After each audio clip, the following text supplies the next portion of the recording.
HOA Karen booked my lake mansion for 100 guests. So I sued each one for $100,000. And one take theirs. I'd been rebuilding the lake mansion for Anna for 6 months. Each board and window a quiet reply to the silence she left behind. That afternoon, the dogwoods leaned toward the water like witnesses. I drove up expecting the soft creak of old porches and the low hum of restoration. Instead, headlights lined my driveway, catering vans idled on the lawn, and a banner screamed "Community Welcome" across my facade. My throat closed. My home ransacked in daylight. People milled through the rooms. Anna polished with her hands. Laughter ricocheted off chandeliers she had once dusted. A server folded a napkin where our wedding photos sat. I pushed inside and found a contract on the dining table. Immaculate and dated March 20th. With my name in a tidy digital hand. I had never signed it. I had never agreed. An email from Karen Mitchell glittered with faux gratitude. Claiming verbal permission. Neighbors texted screenshots. Someone joked about free cake. My fingers brushed Anna's urn on the mantel as if to wake her into indignation. I felt a cold schematic spread through me. Betrayal measured in pixels. I called Ethan. He pulled up file metadata and didn't need to say the word forged. The electronic signature had been created before the email existed. The timestamps contradicted their story like exposed wiring. Karen's message even mentioned your keys. A lie that tasted like metal. I stood on the porch while the spring breeze smelt of lake water and lawn clippings. And a plan assembled itself in my mind with the same ruthless clarity I used to draw blueprints. This was not chaos. This was forgery. Trespass and strategy in the making. I folded my hand. I mapped the first move. What I did next will blow your mind. Justice would be precise, inevitable. James Carter had spent a career shaping houses into honest places where life could unfold with quiet dignity and functional beauty. As an architect, he trusted measurement, patience, and attention. Each beam he specified and each joint he detailed carried his signature of care. When Anna passed, the apartment they shared accumulated absence, and small decencies began to feel like reminders of what was no longer possible. He decided to move to a lakefront mansion that showed its history plainly. Porches that bowed under old weight, paint that had faded into sun-washed strips, and windows that had held many seasons of light. Beneath visible wear, he detected sound foundations and solid stone footings, traits he valued above a perfect facade. He chose the property so that he might continue to honor Anna by restoring a place she had admired in passing, and by keeping rituals that reminded him of shared mornings and quiet evenings. Early spring provided a sympathetic backdrop for the work. Dogwood trees lifted pale blossoms, a cool breeze carried lake scent, and mornings began with mist rising as sunlight found open water. His first tasks were practical and measured.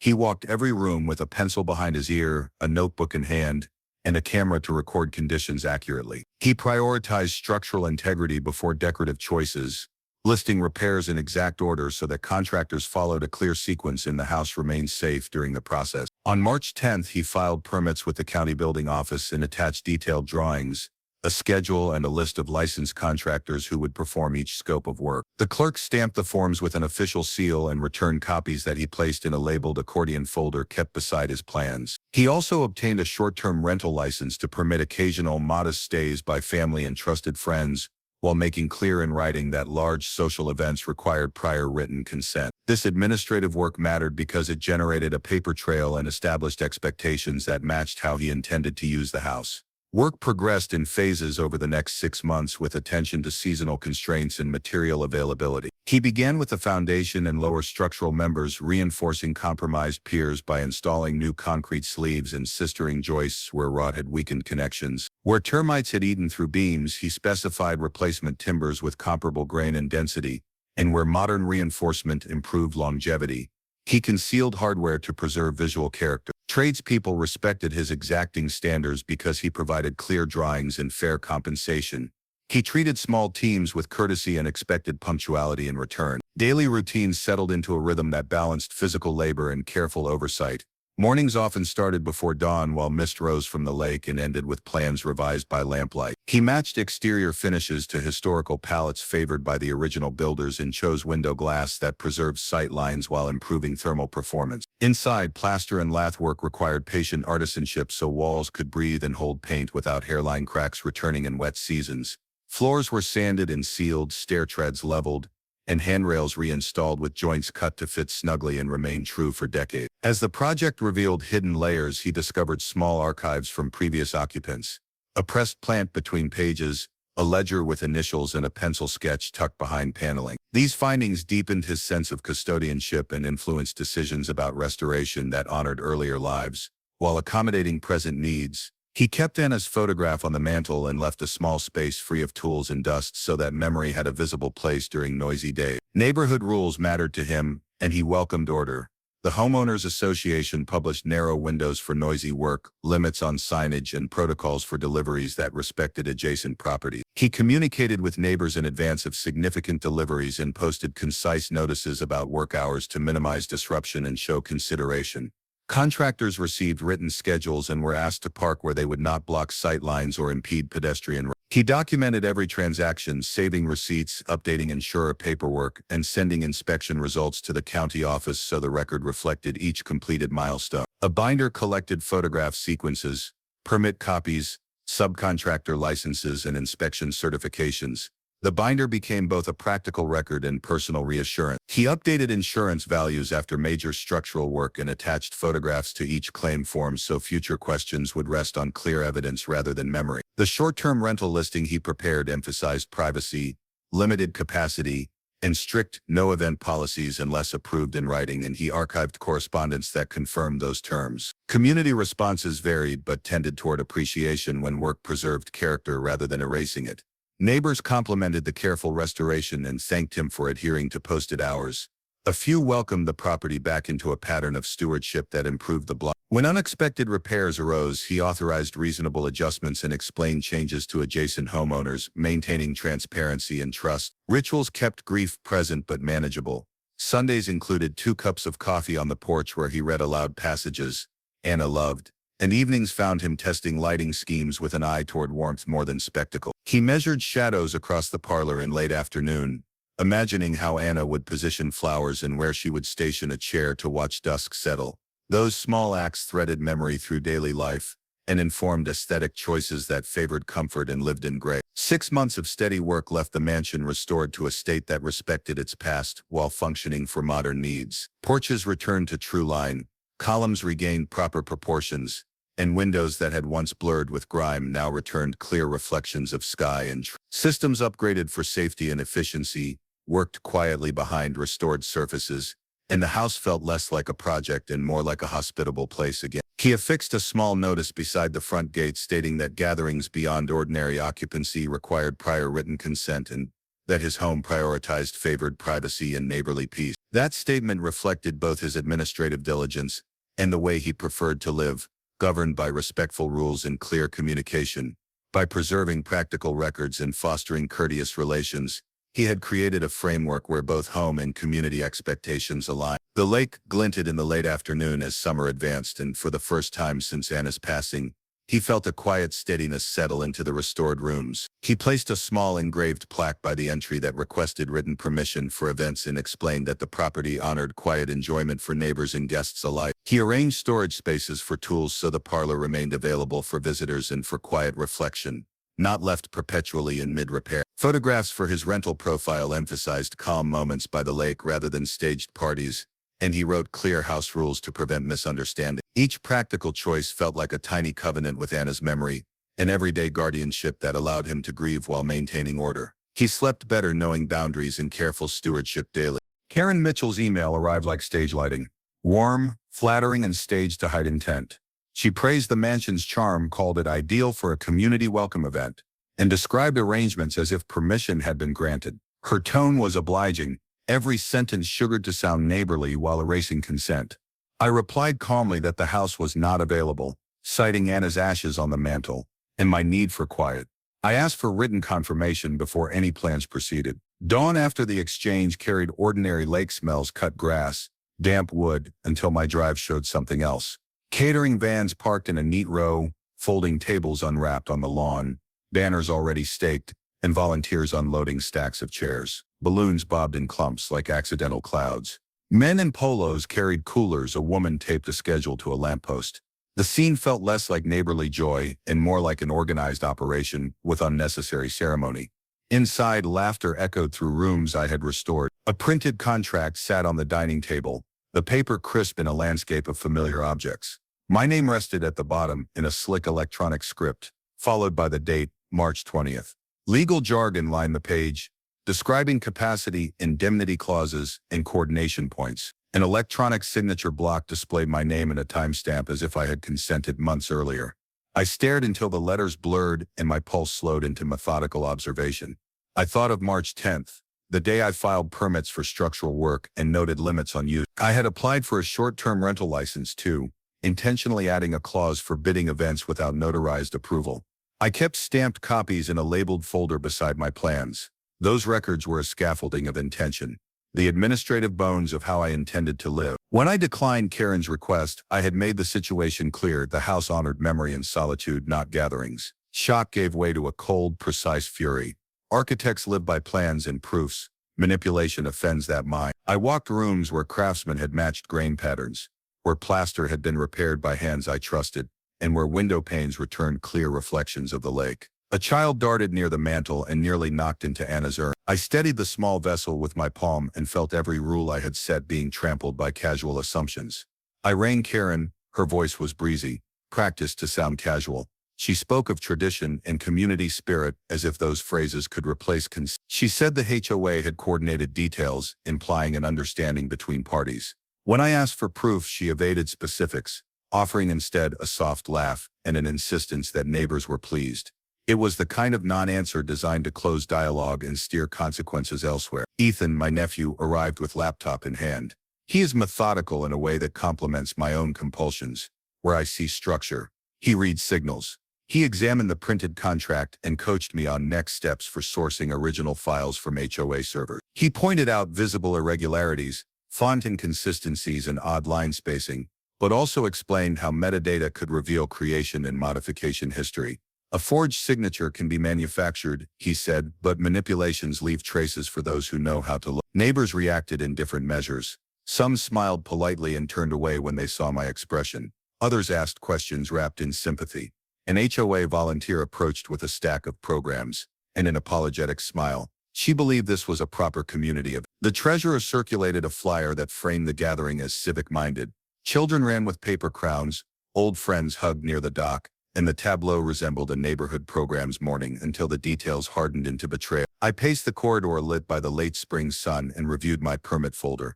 March 10th remained engraved in the paperwork: plans, licensed contractor lists, and inspection receipts. My rental license explicitly prohibited events beyond occupancy without notarized permission. Those clauses existed to protect privacy and ensure safety. They were not mere formalities. I leafed through correspondence with county officials and reminders from inspectors, so the stack of evidence felt like ballast against the day's tide. By mid-morning, one of the event organizers asked if I would like tea. Her expression showed hospitality, not malice, and she spoke as if my refusal were a minor inconvenience. I declined, placing the printed contract back into my hands like an accusation. Ethan called me then to say preliminary checks, suggested the digital signature was not generated on my device. Metadata showed modifications inconsistent with genuine sign-offs. He advised requesting original files from the HOA's management portal and preserving server logs. The deeper violation lay beyond property lines. Trust had been weaponized. The HOA's interpersonal authority could be used to smooth over boundaries between neighbors. A forged contract transfers agency away from the rightful owner and into manufactured consent. Anna's urn on the mantel shifted the calculus. The house had been a sanctuary to remember her. To see it treated like a venue erased the rituals we had preserved. The betrayal felt intimate and public at once. I posted a concise notice on the porch. Property private, written consent required for events. Please respect this wish. The paper's blunt letters seemed inadequate against the day's choreography, but it was a necessary step. I emailed the HOA requesting copies of the original contract files and asked for the server logs that recorded uploads and edits. I included photos of the printed document and detailed the clauses in my permits that restricted events. Ethan filed a formal request for metadata preservation and instructed me on legal hold procedures. People gathered on the lawn, unaware of the friction beneath polite smiles. A violinist tuned near the dock, and neighbors chatted beneath maple shade. I watched them while holding the printed contract as if it were a confession. The spring air seemed heavier, weighed down by decisions that would determine whether memory or convenience prevailed. My anger centered but did not consume all thought. I planned steps in the precise order I would follow on a restoration drawing document: request original sources, preserve evidence, and prepare to act. Before noon, an HOA representative came bearing a clipboard and a calm expression. He asked if there was any way we could settle amicably. I told him the issue was not merely misplaced etiquette, it was a forged instrument and a breach of law. He listened and promised to check records, but his assurance felt tentative. As the violinist struck the first note and people applauded, I folded the printed contract into my pocket. The urn at my back felt heavier than brass. Its presence reminded me why I would not yield. I would not yield, I would document every step and hold them. Finally, I spoke aloud without intending an answer. Have you ever felt your trust shattered by someone's audacity? The question hovered over the gathering like a small hammer.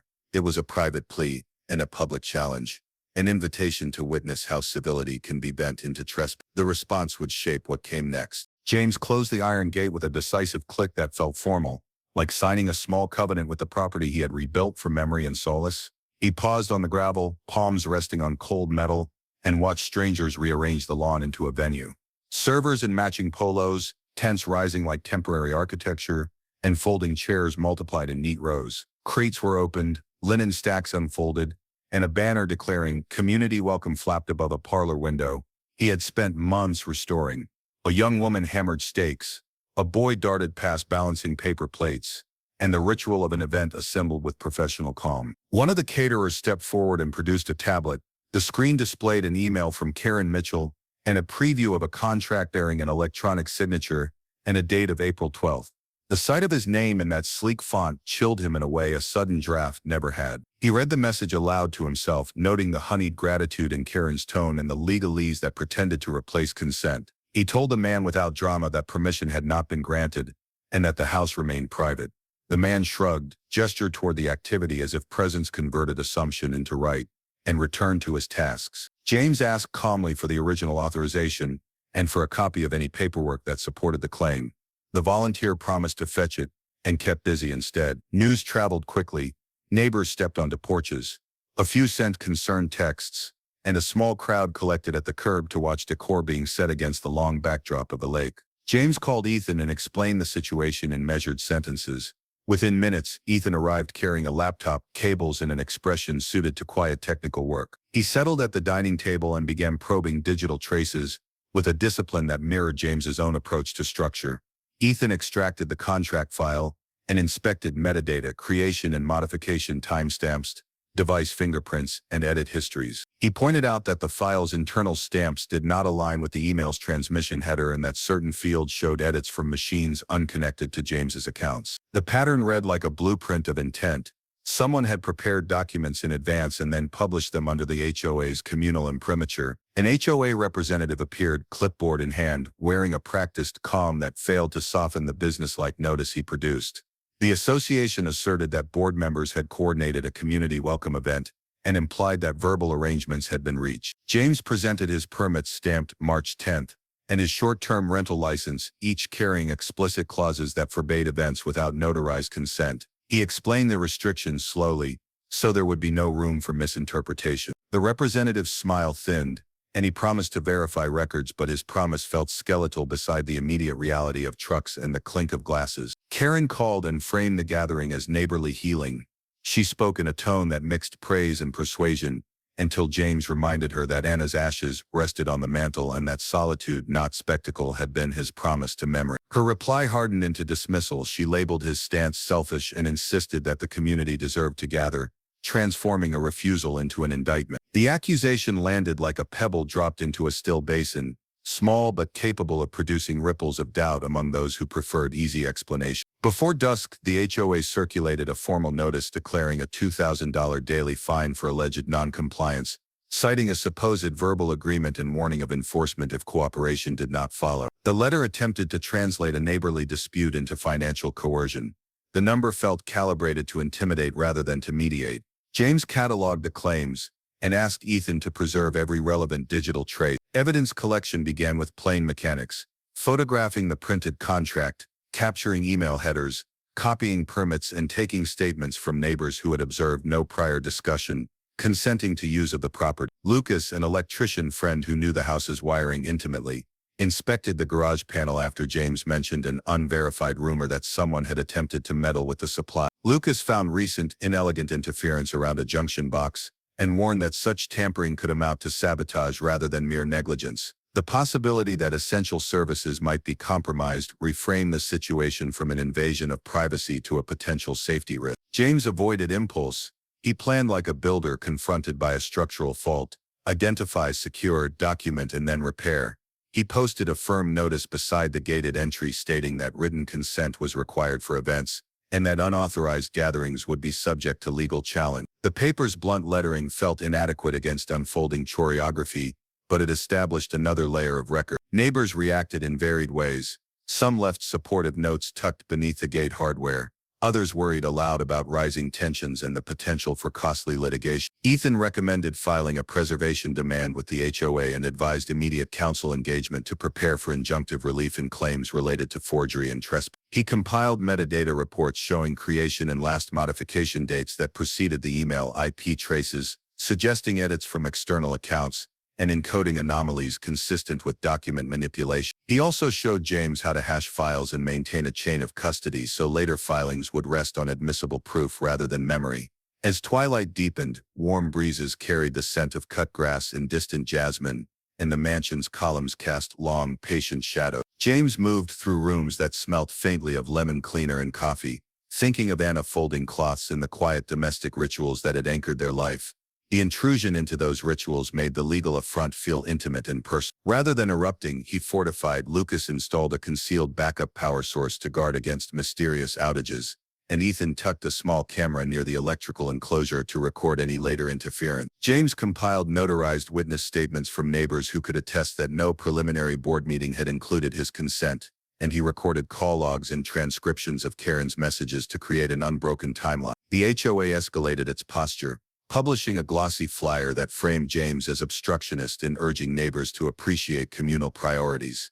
The attempt to sway public sentiment created more evidence of manufactured consensus and paradoxically strengthened James's case. Over successive days, the association issued notices and cited fines while James and his small coalition accumulated orderly documentation, dated photographs, hashed digital files, inspection receipts, and sworn declarations. He filed a complaint with the county building office, noting the forged instrument and reminding regulators of his permits and explicit event restrictions.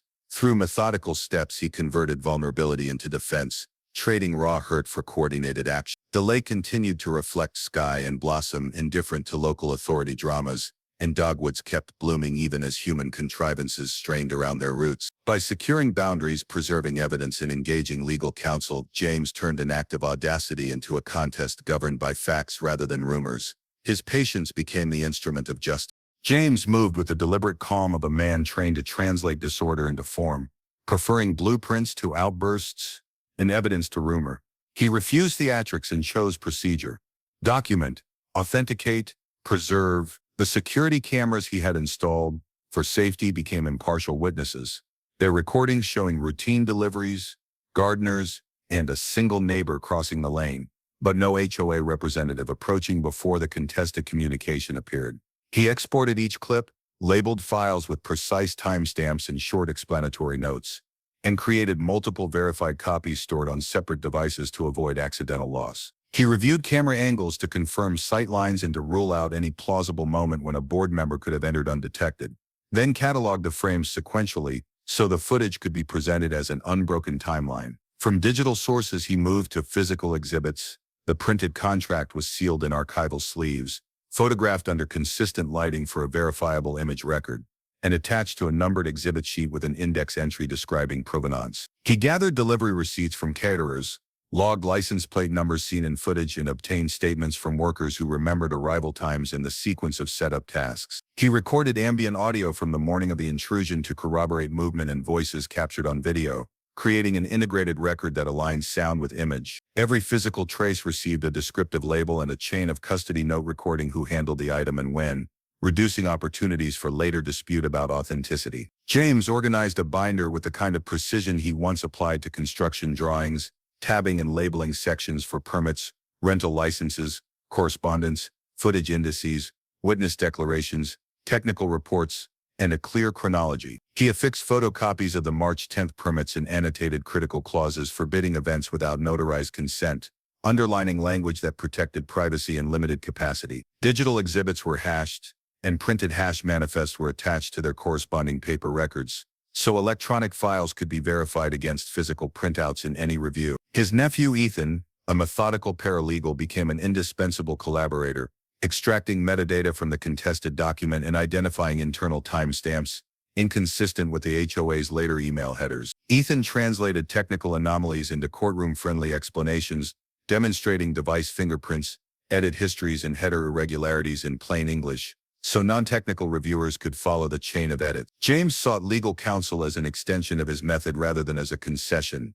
and the attorney praised the binder's logical assembly and the chain of custody notes that accompanied each exhibit. They drafted preservation demands addressed to the HOA management company and to Karen personally, served via certified mail and electronic notice, demanding original server logs, upload histories, and access records to prevent tampering or deletion. He documented receipt of those demands and maintained a dated log of communications to ensure any subsequent alterations would be conspicuous within a secure timeline. Physically, he strengthened perimeter measures after Lucas inspected suspicious wiring near the electrical panel, installing a concealed backup power source and discrete monitoring devices to detect interference with essential services. Lucas photographed damaged junctions, recorded component serial numbers, and provided a short technical memo that James included in the binder under a section titled Tampering and Safety Concern. When anonymous flyers painted him as an obstructionist, he collected copies, logged distribution points, and asked neighbors for recollections, building sworn declarations from those willing to attest to their observation. A retired paralegal volunteered additional notarizations and helped certify witness statements.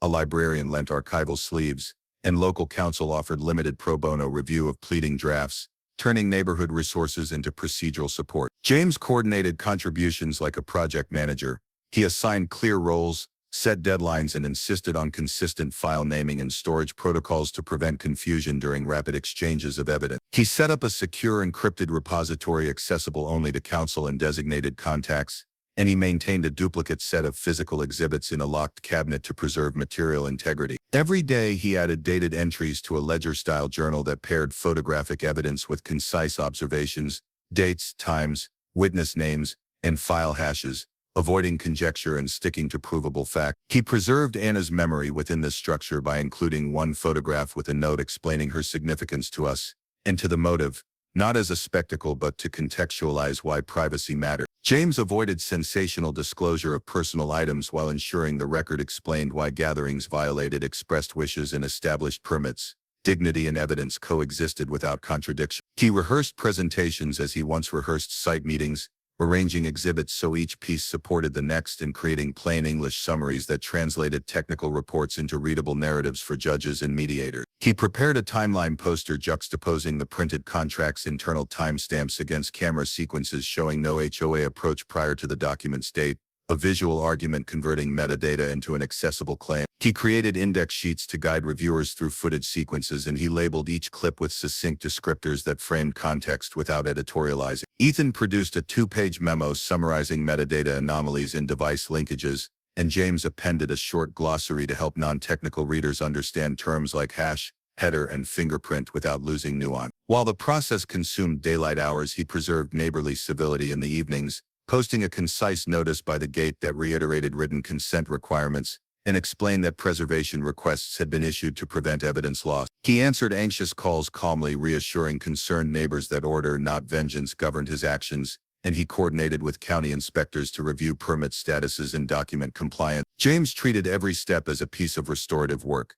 Each preserved receipt, each notarized statement, and each hashed file was like a timber secured into a frame that might someday hold a verdict. As counsel prepared preservation notices and potential filings, James kept the binder on his dining table where sunlight from the lake fell across tabs, rendering the proofs almost ceremonial in afternoon warmth. He rehearsed testimony as a builder rehearses, measuring cadence and arranging exhibits so their force emerged without flourish. Duplicate binders went to counsel, sworn affidavits awaited signatures, torisations accompanied critical pages to prevent claims of tampering. Ethan prepared a memo explaining metadata anomalies, device fingerprints, and timestamp inconsistencies, turning technical detail into plain statements a judge could read. James secured witness declarations from neighbors confirming no HOA approach prior to the contested document. Every file received a hash, and backups were stored in a lawyer's safe deposit box in an encrypted repository.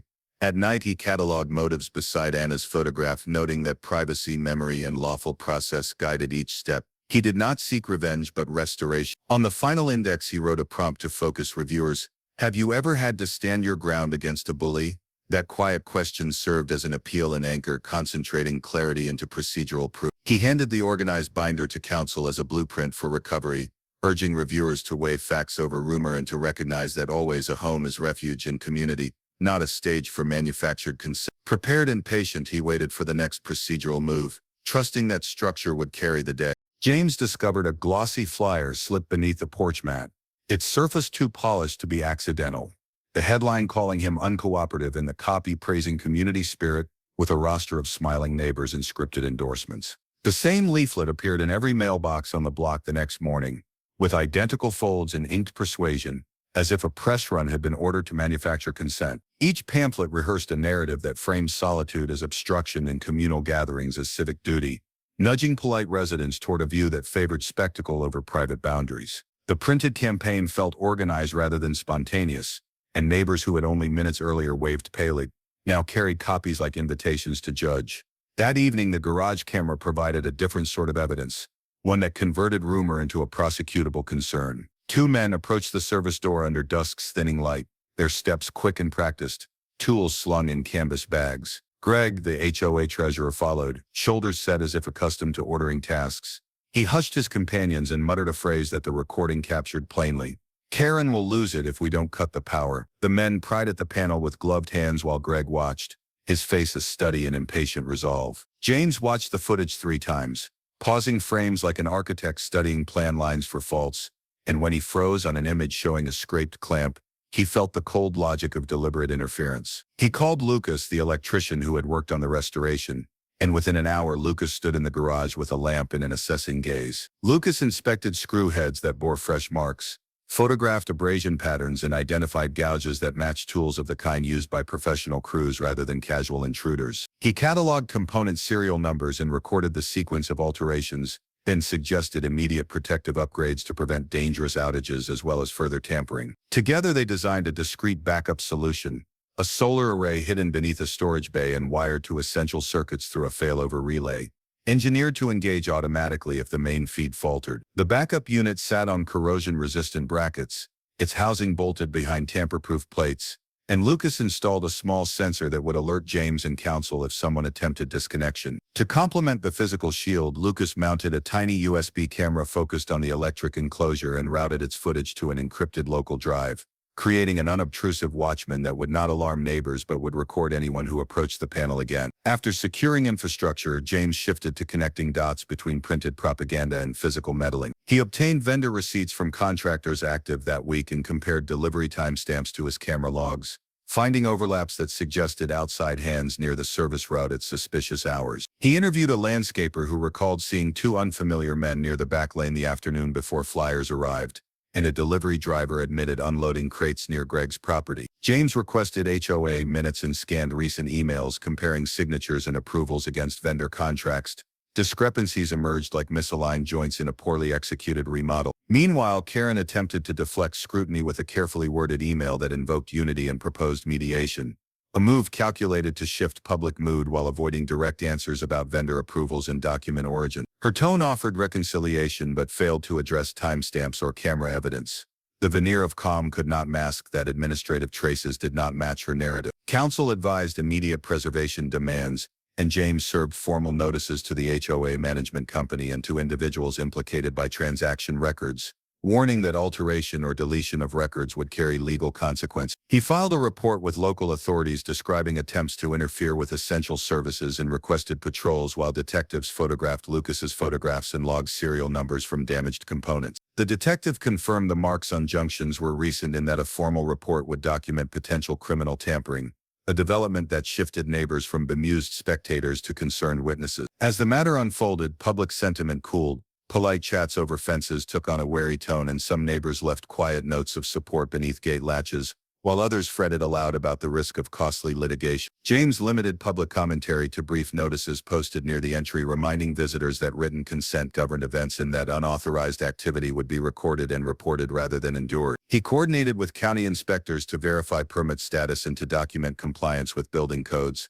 adding regulatory weight to his assembled record. James matched flyer distribution points with footage timestamps and prepared affidavits from neighbors willing to attest to seeing unfamiliar men or to receiving unsolicited leaflets that morning. He hashed digital exhibits, made duplicate physical copies, and stored backups with counsel to prevent accidental loss or tampering so future review would rely on immutable evidence rather than contested memory. Across successive days, the HOA circulated another flyer seeking reconciliation, softer in tone yet unable to erase the pattern cameras had captured, and the glossy rhetoric began to fray under technical scrutiny. James worked like a project manager assembling a case rather than a partisan raising alarms. He labeled exhibits, noted the chain of custody, and arranged chronological folders so reviewers could follow cause and effect without being distracted by emotion. Lucas provided a technical memo describing tampering patterns and safety risks, and counsel incorporated that memo into potential civil filings alleging trespass, attempted sabotage, and fraud. The combination of physical upgrades and legal steps hardened James's position. The solar backup ensured essentials would remain live. The hidden camera recorded approachers, and the documentation created a clear sequence linking manufactured consent to physical interference. At dusk, the lake reflected a low sky while petals from nearby dogwoods drifted past the gate, ordinary beauty in stark contrast to manufactured turmoil. James walked the perimeter and cataloged tire impressions in soft soil, photographed footprints in log plate numbers, mindful that small methodical traces built a stronger case than emotional condemnation. Counsel prepared emergency motions and preservation orders while detectives canvassed for witnesses, and vendor contracts were traced to accounts connected to HOA expenditures that required clearer approval. Each procedural step created friction for those who had sought advantage through speed and opacity, and the pressure of being documented forced a retrenchment of sorts as officials realized actions could be scrutinized in court. Despite tactical progress, James did not exult. His aim remained restoration of quiet and safety, not spectacle. He maintained Anna's urn on the mantel, a quiet touchstone that reiterated motive without theatrics, and he slept in rooms where measured light softened the drawn edges of the week. The neighborhood itself seemed to hold its breath between thunderstorms, awaiting adjudication rather than gossip. Through backup-powered discreet surveillance and careful legal coordination, James converted a moment of manufactured consent into an evidentiary structure, capable of supporting both criminal inquiry and civil redress, creating a perimeter that defended both property and principle. He waited patiently for the law to move, confident that careful documentation would finally restore the peace he deserved. The HOA meeting room smelt of coffee and copier ink. Folding tables hosted neighbors whose faces reflected curiosity more than certainty. I set the binder on the central table with a motion that made the room notice. Tabs caught fluorescent light and paper edges whispered. Conversation thinned into a low hum. Karen sat near the front with a practiced smile, while board members arranged notes and glanced toward the management representative. I opened to the first exhibit and spoke in plain, measured sentences, so everyone could follow without technical jargon. I explained why documentation matters, how written permits define responsibilities, how signatures bind parties, and how electronic traces can either corroborate or contradict claims. My voice stayed steady. Years of translating plans into finished work had taught me that clarity carries authority. I began with the permit section, displaying stamped plans dated March 10th, contractor lists and inspection receipts that expressly forbade events without notarized consent. Those documents established expectations and legal boundaries. I then explained the short-term rental license terms I had obtained, emphasizing language that limited capacity and required written permission for gatherings exceeding ordinary occupancy. The room's posture shifted. Attention tightened as people read the highlighted clauses and compared them to the printed contract that had appeared on my dining table. The contrast made my case simple. I had done the administrative work to protect privacy and safety. Someone had bypassed those safeguards. Next, I presented the printed contract found on my dining table and explained how digital artifacts carry metadata that records creation and modification histories. Ethan's concise memo summarized device fingerprints, header anomalies, and timestamp discrepancies, and I paraphrased his findings so lay listeners could see cause and effect.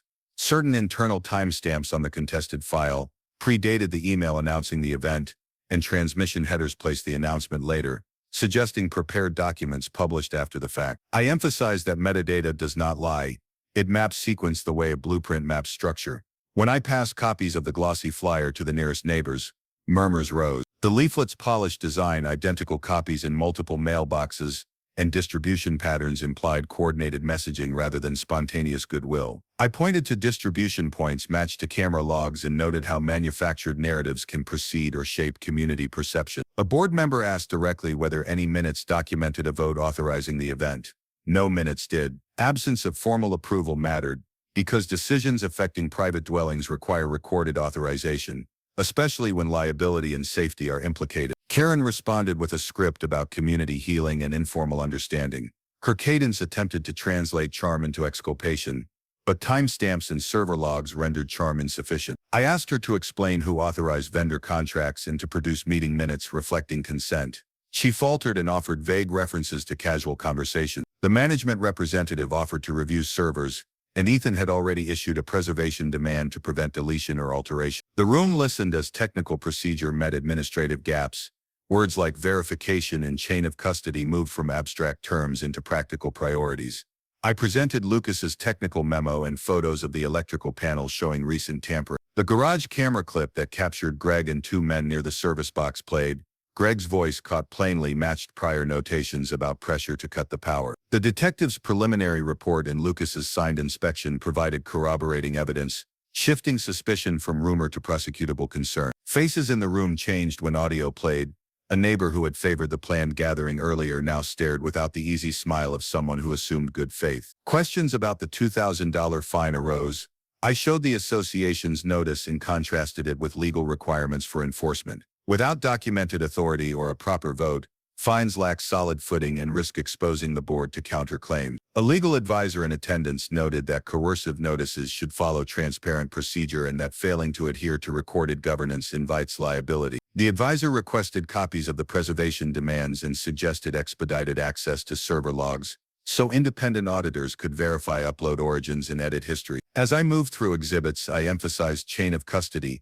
Each printed page, photo, and digital clip bore notations describing who handled the item and when. Exhibits included notarized witness statements from neighbors confirming no prior HOA meeting had authorized the event, hashed digital copies stored with counsel, and a ledger tying photographic timestamps to delivery receipt. This methodical assembly mirrored how I once arranged construction documents so builders could execute plans without ambiguity, sequence, provenance, and verifiable marks that point to truth rather than assertion. Karen's composure frayed visibly when confronted with aligned proof. Her laughter thinned and then ceased. She tried to redirect toward mediation, but board members asked whether any minutes recorded a decision or whether approvals existed in formal correspondence. The absence of such records undermined any handshake defense because actions affecting private property require clear authorization defense, especially when safety and liability are at stake. A senior homeowner who had previously endorsed communal programming now urged a formal review, noting that reputational risk and potential legal exposure required careful handling. The management representative consulted counsel and acknowledged the need to preserve electronic records. A motion passed among board members to grant independent auditors access to servers and to suspend the event pending review. The vote felt procedural and sober. Applause when it came was discreet and pragmatic. Karen offered a conditional apology suggesting she had intended goodwill but admitting coordination without full documentation. Her words landed softer but could not erase the sequence of verified anomalies that the binder plainly displayed. I closed the binder and summarized the core narrative. In concise terms, documented permits forbade events without notarized consent. No HOA minutes or recorded approvals existed. Metadata and camera logs demonstrated premeditated publication and no board visit prior to the claimed agreement. Technical evidence indicated attempted interference with electrical systems, and coordinated flyers aimed to shape neighborhood perception. I asked the assembly to weigh facts rather than gossip and to consider that process and precedent should guide remedy rather than emotion. Neighbors asked procedural questions about timelines for server access and whether police reports and preservation demands could be expedited. Management promised coordination and a timeline to report findings. Several homeowners offered to provide additional witness statements and to volunteer for an independent review panel to ensure neutrality. The mood shifted from rumor to remediation as practical steps replaced speculation and as transparent process became the watchword. I stepped outside after the meeting and breathed lake air that carried the faint scent of late blossoms and cut grass. Evening light flattened the horizon, and the surface of the water reflected distant lamps like careful punctuation. The tension that had braided the day's events loosened into purposeful momentum. Independent audits, preserved records and a board vote to halt the scheduled gathering until the review concluded. The morning of the scheduled gathering began with an ordinary hush and a locked gate. I watched from the foyer as cars slowed along the lane and clusters of people gathered at the curb, clutching paper programs and awkward smiles. A patrol car arrived precisely, officers moving with the restful efficiency that keeps neighborhoods orderly. I carried a slim binder to the lead officer and explained succinctly what it contained. Preservation demands served to prevent deletion. Video exports hashed and verified, notarized. Witness statements, vendor receipts tied to timestamps, photographs documenting deliveries, and a written police report describing prior attempts to tamper with electrical service. The officer scanned tabs and nodded with the kind of calm that makes deadlines behave. Karen appeared amid fluttering apologies and a practiced warmth meant to soften tension. She moved through the crowd offering explanations about treason and neighborly welcome, but when officers asked for formal authorization, she produced an email and a printed contract. The detective requested to view server logs and to replay bodycam footage first. He then examined clips recorded by patrol units and by my own concealed camera. The video plainly showed Greg and two men leaning at the garage panel while one muttered about cutting power, hands manipulating clamps and covers with purpose. That footage aligned with Lucas's inspection notes describing fresh abrasion marks consistent with tool use rather than accidental contact. Karen reacted by sending an email that slipped from conciliation into denigration, calling me unstable and urging neighbors to accept her version of events. Counsel archived that message immediately and included it among preserved exhibits. What was meant to weaponize reputation became a recorded artifact reinforcing sequence and motive. Neighbors watched as the procedure transformed rumor into demonstrable claim files with immutable hash, sworn affidavits notarized for admissibility, time-stamped footage showing no HOA approach prior to the contested document's internal creation dates, and delivery receipts matching camera logs. Because the facts fit civil remedies available in small claims court, counsel filed for fraud, trespass, and defamation and sought a statutory amount commensurate with harm and deterrence. The hearing convened in a compact courtroom where sunlight slanted through high windows and Judge Emily Harris presided with quiet clarity.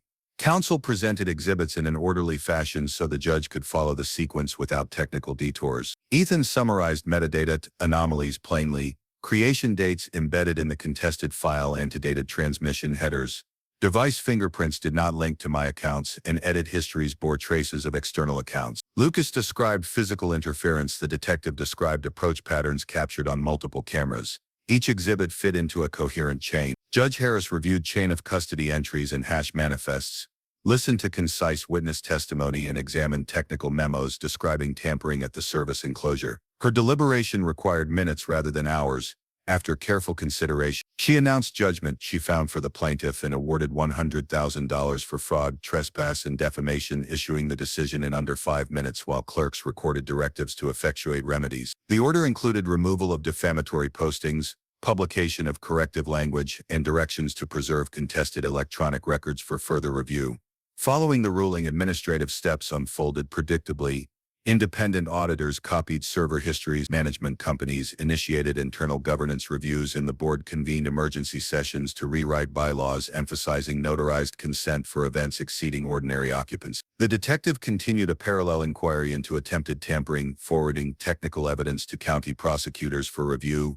Vendor invoices and delivery logs were subpoenaed to trace payments and to identify who contracted services without proper authorization. Counsel prepared motions to enforce judgment and advised on mechanisms to secure compliance while explaining options for restitution and injunctive relief. Neighbors responded with practical gestures rather than fanfare.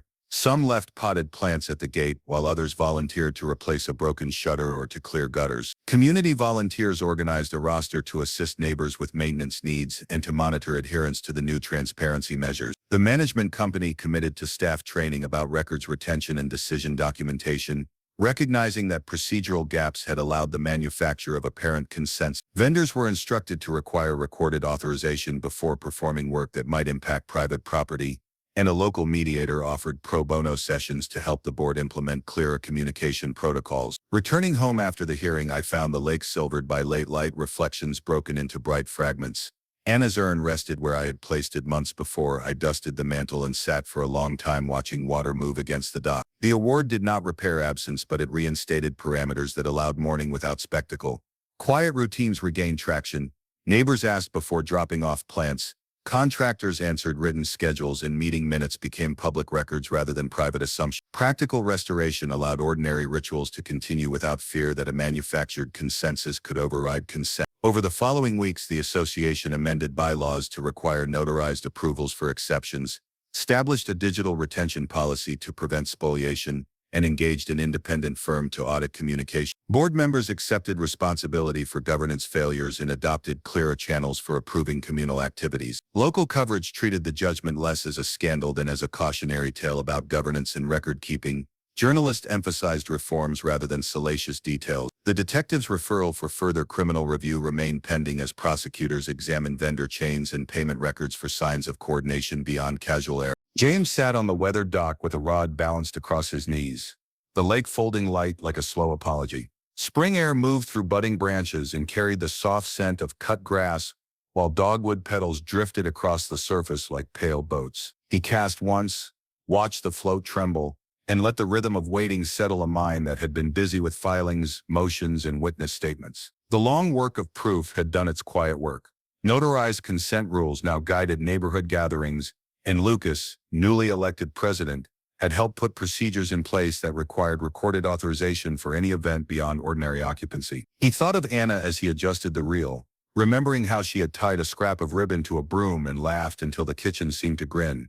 He had placed her ashes on a reserved shelf beside a photograph of their first modest house, a place with chipped paint and loud mornings where they had learned how to build a life.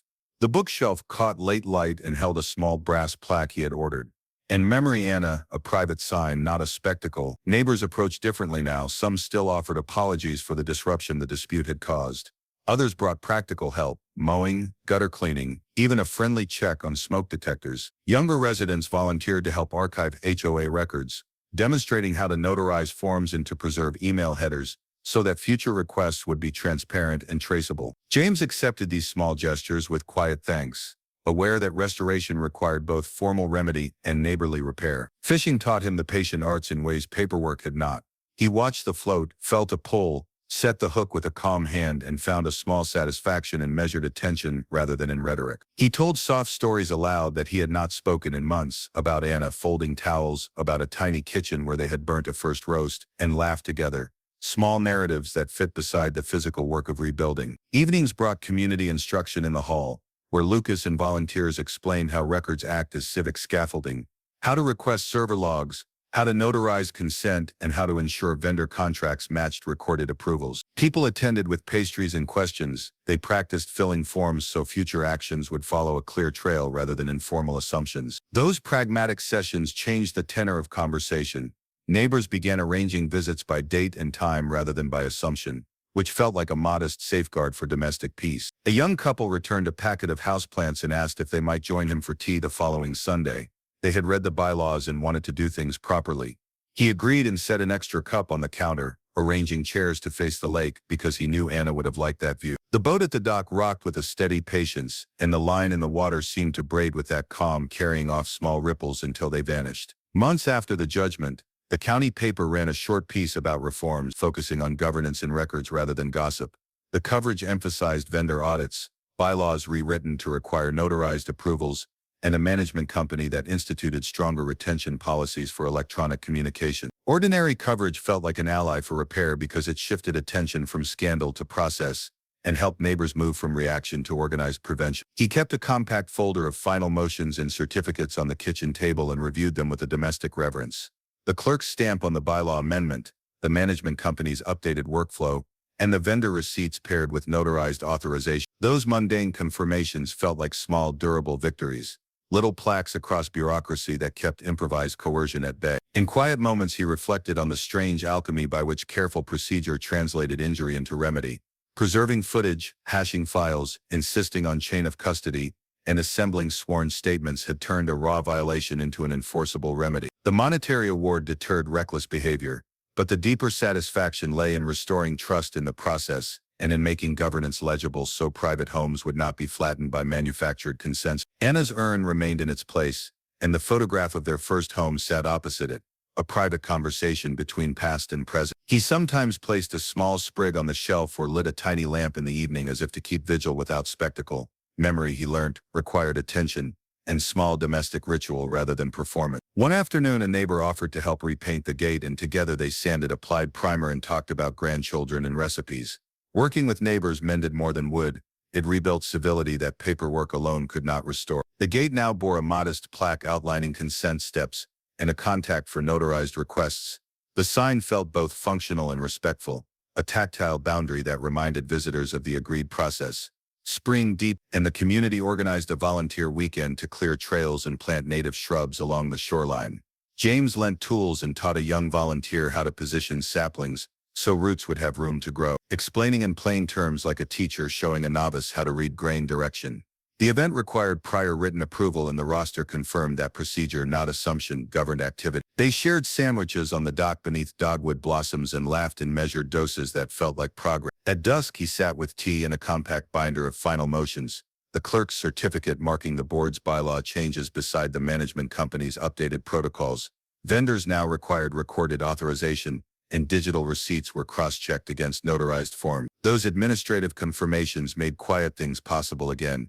Contractors arrived on schedule, neighbors announced visits in advance, and minutes became public records rather than private memory. Many neighbors offered to provide additional witness statements for the record, and a few volunteered skills archival sleeves, notary services, and technical review to help maintain transparency. Lucas walked past the dock sometimes, checking that procedures remained practical rather than punitive. His presence felt like a steadying hand rather than an imposition. When he prepared to cast again, James spoke aloud as if to an attentive friend and to a wider audience. Have you fought for justice or faced an unfair bully? Share your story below or take a stand to. He let the rod arc and watched the lines slice, trusting that careful motion and clear boundaries would sustain what remained.